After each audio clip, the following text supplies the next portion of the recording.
Hi, welcome to my channel. I will discuss today tertiary structure of proteins with a specific reference to how they are formed, what are their physical aspects, what are stabilizing forces, and what are their significance in human health and diseases. So then the question is, what is a tertiary structure?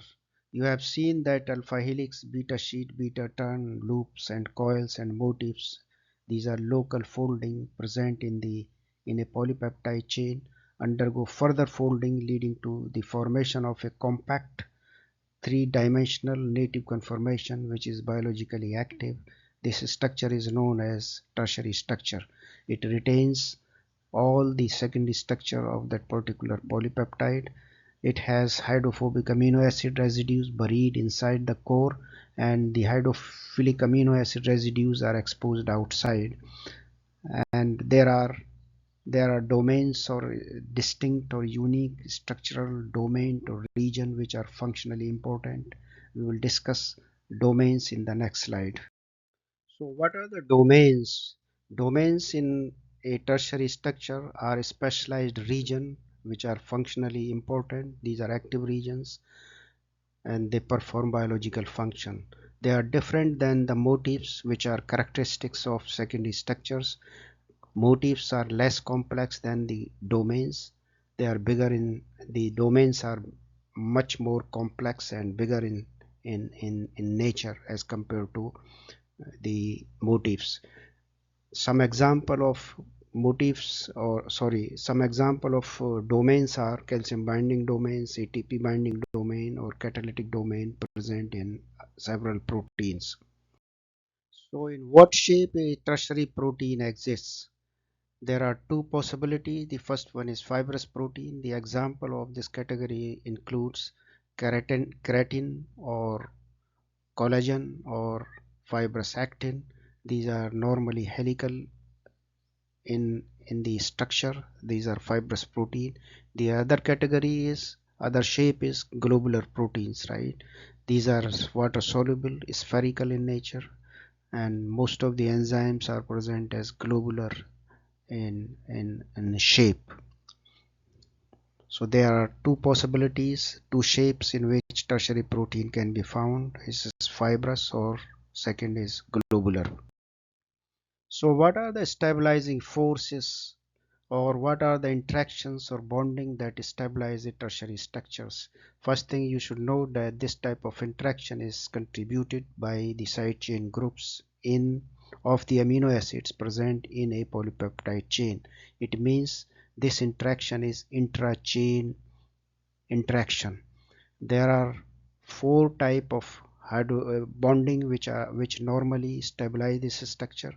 These are hydrogen bonding, ionic bond, hydrophobic interactions, or disulfide bridge or covalent bonding. I will discuss these one by one in the coming slide. So let us explore hydrogen bonding. Hydrogen bonding is a common interactions that stabilize various structures of in protein. So is the case of tertiary structure as well. So what are the contributing amino acids here in this type of bonding? These are glutamate or aspartate, or you can say acidic amino acid, and the other amino acid is serine. So this bond is formed between OH group of serine and carboxyl group of glutamate or aspartate. So this is a common force that stabilize various types of secondary structures including the tertiary structure. So next type of the force is ionic bond. This is electrostatic interaction between negatively charged and positively charged side chain groups.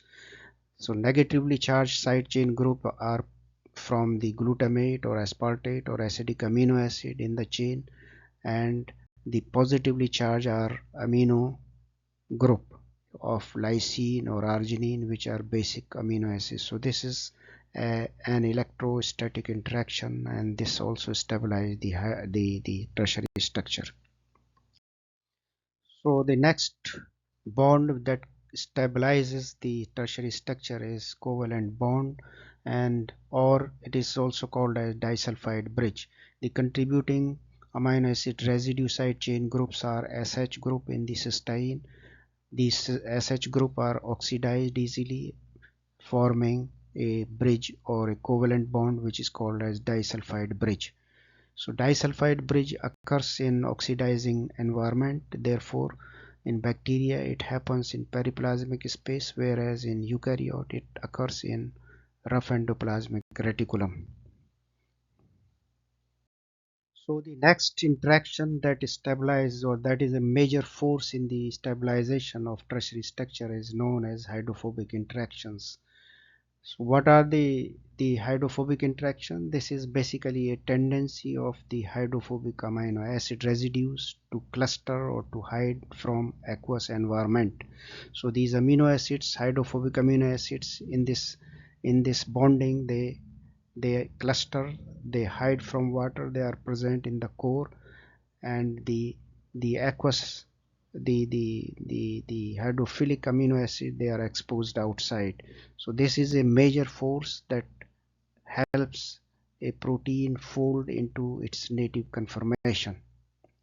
So finally, what is the significance of tertiary structure? As I mentioned, that for normal functioning, a protein must be present in a native conformation or a correct tertiary structure. If there is any problem in the tertiary structure, or if there is any defect in the tertiary structure, protein is not going to work properly. It will lead to disease pathogenesis. So clinically, they are also very important. Defect in the tertiary structure is the molecular basis of many diseases in humans. So finally, I would like to thank you, and I will suggest you to watch the complete video to get the complete or the full benefit of this information in your examination. Please like it, subscribe it, and share with your friend who are interested to learn biochemistry of protein. Thank you and see you later.